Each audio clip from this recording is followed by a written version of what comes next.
మనకు మిగులు జలాల్లో తగినంత న్యాయం జరుగుతుందా అనేటువంటి ఈ ప్రభుత్వం ప్రత్యేకంగా చూసినటువంటి శ్రద్ధ లోపట అశ్రద్ధ లోపట మనకు తగిన రైట్ వస్తుందా అనేది అనుమానంగా కలిగింది. బ్రజేష్ కుమార్ ట్రైబ్యునల్ ముందు జరుగుతున్న విచారణ పర్వంతో విస్తృత ప్రయోజనాలున్న ఈ ప్రాజెక్టులన్నింటి భవిష్యత్తు పైన నీలినీడలు కమ్ముకున్నాయి. ఇప్పటికే కృష్ణా మిగులు జలాలన్నింటినీ వాడేసుకుంటూ మన రాష్ట్రం గరిష్టంగా లాభపడుతోందని, కనుక ఆ మేరకు నికర జలాల్లో తమ కోటాను పెంచాలని ఎగువ రాష్ట్రాల వాదన. ఒక దశలో ట్రైబ్యునల్ కూడా ఆ వాదనకు సానుకూలంగా స్పందించినట్టు ఊహాగానాలు వెలువడ్డాయి. అదే జరిగి మిగులు జలాలు ఎక్కువ లభిస్తున్నాయన్న అంచనాలతో కొత్త పంపకాలు చేస్తే రాష్ట్రానికి జరిగే నష్టం అంతా ఇంతా కాదు. వాటినే ఆధారం చేసుకుని 227 టీఎంసీల సామర్థ్యంతో చేపట్టిన ప్రాజెక్టులు ఎందుకు కొరగాకుండా పోతాయి. ఆంధ్రప్రదేశ్ ప్రభుత్వం చేసిన పొరపాటు ఏంటంటే, విచారణ మొదటిలో పట్టుబట్టి ఆంధ్రప్రదేశ్ ప్రభుత్వం బ్రజేష్ కుమార్ కృష్ణా జలాల ట్రైబ్యునల్ ముందు ఒక అండర్టేకింగ్ ఇచ్చింది. నేను మిగులు జలాల గురించి, అంటే స్కీమ్ బిలో ఇదివరకు ఆంధ్రప్రదేశ్ వాడుకున్నటువంటి జలాల గురించి మేము రైతుగా కోరబోమని. అది పెద్దగా ఆంధ్రప్రదేశ్కు అశనిపాతం లాగా ఒక ఒక ఒక అబ్స్ట్రక్షన్ లాగా అయిపోయింది. మిగులు జలాల అంశంలో కర్ణాటక వాదనలు రాష్ట్రానికి కంటి మీద కునుకు లేకుండా చేసేలా కనిపిస్తున్నాయి. మిగులు జలాలు ఉన్నట్లు ట్రైబ్యునల్ నిర్ధారిస్తే వాటిలో సగం తమకివ్వాలని కన్నడిగుల వాదన. ఈలోగానే ఏ తీర్పు రాకముందే ఆఘమేఘాల మీద ప్రాజెక్టులు కట్టేస్తున్నారు. అంతేకాదు, వివాదాస్పద ప్రాజెక్టు ఆల్మట్టి ఎత్తు పెంచుకునేందుకు ఈ ప్రాతిపదికనే అనుమతించాలంటూ మరో బాంబు పేల్చారు. దానివల్లే 3 రాష్ట్రాలు సంప్రదింపులు జరపాలని సూచించిన అంశాల్లో ఆల్మట్టి ఎత్తు ప్రధానమైన అంశమై కూర్చుంది. ఎత్తు పెంచడానికి అనుమతించే ఉద్దేశం ఉంది కాబట్టి ఆ అంశాన్ని సంప్రదింపుల్లో చేర్చినట్టు తెలుస్తోంది. అంటే రాష్ట్రానికి నష్టం జరగడం ఖాయమేనన్న అనుమానాలు కలుగుతున్నాయి. ఆల్మట్టి ఎత్తు మొదట్లోనే 524 మీటర్లకు పెంచడానికి కర్ణాటక ప్రయత్నించిన మన న్యాయ పోరాటంతో 519 మీటర్ల వద్దే ఆగింది. ఇప్పుడు ఆ ప్రాజెక్టు ఎత్తు పెంపుదలకు మళ్లీ సన్నాహాలు చేస్తోంది కర్ణాటక. తద్వారా కర్ణాటక మరో 130 టీఎంసీల నీరు అప్పనంగా మింగేసే ప్రమాదం ఉంది. అదే జరిగితే రాష్ట్రానికి మిగిలేది ఎండిపోయిన ప్రాజెక్టుల్లో మిగిలే మట్టే. ఈ 519.6 ఉంటేనే జూలై లోపల నాగార్జున శ్రీశైలం నీరు రాట్లా అని లెక్క ఇచ్చారు మన వాళ్ళు. ఇది కనుక 524.256 పెడితే అక్టోబర్ లోపల రాదు నీరు. అక్కడ నిండుతూ ఉంటుంది. ఏదో నెమ్మదిగా వాడు కరెంటు రిలీజ్ చేసుకుని వస్తూ ఉంటాడు. మన ఖరీఫ్ పాయింట్ దెబ్బతింటుంది ఇక్కడ నాగార్జున సాగర్ కానీ కృష్ణా డెల్టాకి కానీ. అదే కాదు, మన రాష్ట్రంలోని కృష్ణా బేసిన్ లో అంతర్గతంగా లభించే మిగులు జలాలపైన రాజాంతం చేస్తున్నాయి కర్ణాటక, మహారాష్ట్ర. నిజానికి ఇక్కడి 63.2 టీఎంసీల నీటిలో మనం వాడుకోగలుగుతున్నది 30% మాత్రమే. మిగతా 70% సముద్రంలోకి పోతుంది. ఆ నీటిలో 45 టీఎంసీలను నిర్మాణంలో ఉన్న పులిచింతల ద్వారా ఆంధ్రప్రదేశ్ వినియోగించుకోనుందని, కాబట్టి ఆ మేరకు నికర జలాల్లో తమ కోటా పెంచాలని వారు వాదిస్తున్నారు.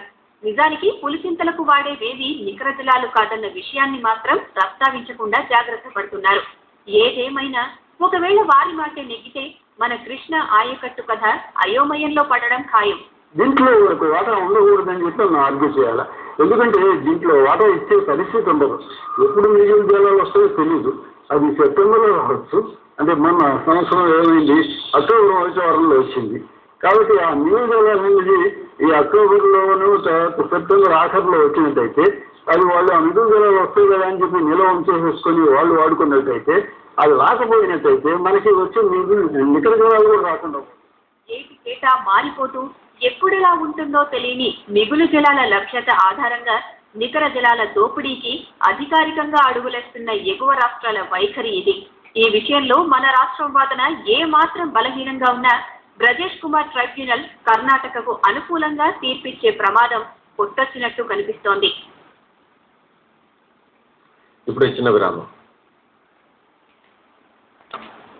ఆంధ్రప్రదేశ్, మహారాష్ట్ర, కర్ణాటక రాష్ట్రాల మధ్య కృష్ణా జలాల పంపిణీ వివాదాన్ని పరిష్కరించడానికి ఇప్పుడు జస్టిస్ బ్రజేష్ కుమార్ ట్రైబ్యునల్ పనిచేస్తోంది. కృష్ణా జలాలకు సంబంధించినంత వరకు రెండోదైన బ్రజేష్ కుమార్ ట్రైబ్యునల్ తన తుది నివేదిక ఇవ్వాల్సిన గడువు దగ్గర పడినందున ప్రస్తుతం ఈ అంశంపై చర్చోపచర్చలు జరుగుతున్నాయి. ఇంతకు ముందు ఏర్పాటైన బచావత్ ట్రైబ్యునల్ తీర్పుల్ని నిజానికి కర్ణాటక, మహారాష్ట్రలు ఏనాడు సవ్యంగా అమలు చేసిన పాపాను పోలేదు.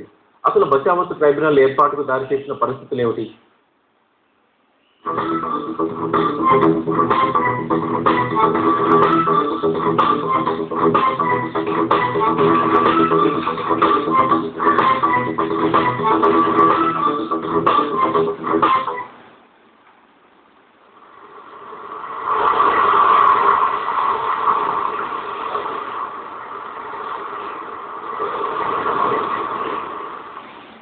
బిరబిరా కృష్ణమ్మ పరుగులెడుతుంటేను అన్నాడు కవి.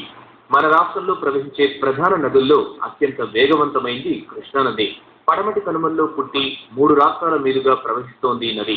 ఈ 3 రాష్ట్రాల్లో ఉపనదులు, వాటికి మరిన్ని ఉపనదులు. మన రాష్ట్రంలో కృష్ణానదిపై శ్రీశైలం, నాగార్జున సాగర్, ప్రకాశం బ్యారేజీతో పాటు ఇతర ప్రాజెక్టుల ద్వారా అన్నదాతకు నీరందుతోంది. ఎగువ రాష్ట్రాలైన మహారాష్ట్ర, కర్ణాటకల దుశ్చర్యల ఫలితంగా మన వాటా జలాలు తగ్గిపోగా వచ్చేవి సకాలంలో రావడం లేదు.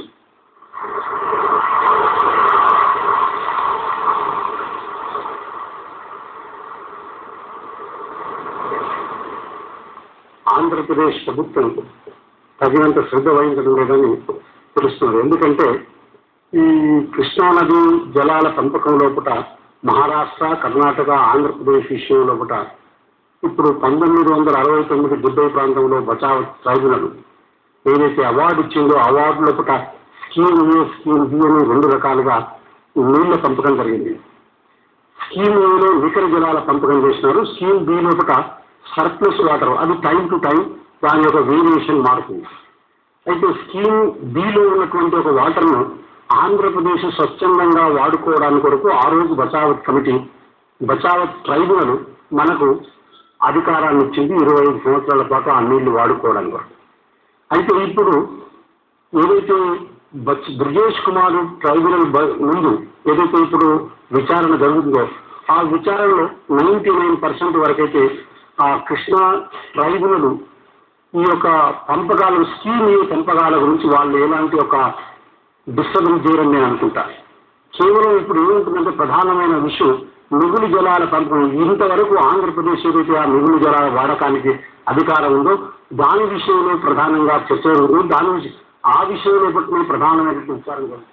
మహారాష్ట్ర, కర్ణాటక, ఆంధ్రప్రదేశ్లోని కృష్ణమ్మ పరివాహక ప్రాంతం మొత్తం 2,58,948 చదరపు కిలోమీటర్లు. మన రాష్ట్రంలో 76,252 చదరపు కిలోమీటర్లు. 75% విశ్వసనీయ నీటి లభ్యత ఆధారంగా లెక్కిస్తే మన రాష్ట్రానికి దక్కాల్సిన కృష్ణా నికర జలాలు 2,060 శతకోటి ఘనపుటడుగులు. కృష్ణా జలాలను పంచుకోవలసి రావడంతో 3 రాష్ట్రాల మధ్య వివాదాలు మొదలయ్యాయి. వాటిని పరిష్కరించుకుందుకే కేంద్ర ప్రభుత్వం 1969 ఏప్రిల్ 10న జస్టిస్ బచావత్ ఆధ్వర్యంలో ట్రిబ్యునల్ ఏర్పాటు చేసింది. 7 ఏళ్ల సుదీర్ఘ చర్చలు, అధ్యయనాల తరువాత బచావత్ ట్రిబ్యునల్ అవార్డు ప్రకటించింది. దాని ప్రకారం మహారాష్ట్రకు 585 టీఎంసీలు, కర్ణాటకకు 734, ఆంధ్రప్రదేశ్ 800 టీఎంసీల నికర జలాలు పంచుకోవాలి.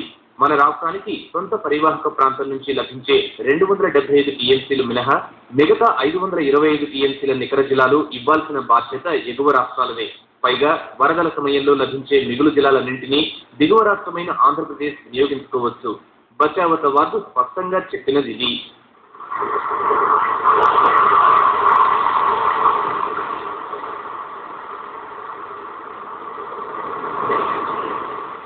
కానీ ఎగువ రాష్ట్రాలు 2 ఏనాడు బచావత్ అవార్డుకు లోబడి ఉన్న దాఖలాలు లేవు. ఎప్పటికప్పుడు ఉల్లంఘిస్తూనే ఉండడం తెలిసిందే. ఆంధ్రప్రదేశ్ చట్టబద్ధ హక్కుల మేరకు విధించిన పరిమితులను పట్టించుకోకుండా కర్ణాటక డ్యాముల మీద డ్యాములు కట్టింది. మహారాష్ట్ర సైతం కొయినా జల విద్యుత్ కేంద్రానికి ట్రిబ్యునల్ విధించిన పరిమితిని అతిక్రమించింది. నిర్దేశిత ప్రమాణాల కంటే ఎక్కువ నీటిని దారి మళ్లించింది.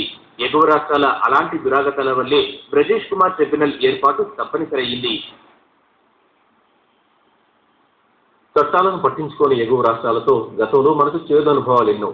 సుదీర్ఘ యుద్ధాలు, అనంత తీర్పుల తర్వాత మన రాష్ట్రానికి కించిత్ కూడా లాభం కలగలేదు. చట్టబద్ధంగా సానుకూలతలు సాధించిన మన రాష్ట్రం వ్యూహాత్మక అమలులో విజయం సాధించలేకపోతోంది. కనీసం మిగులు జలాలపైన హక్కులు దాచుకోలేకపోతోంది. అందుకే బ్రజేష్ కుమార్ ట్రైబ్యునల్ తీర్పుపై సర్వత్రా ఉత్కంఠ నెలకొంది. మరో అంశంతో రాత్రి మళ్ళీ కలుసుకున్నాం.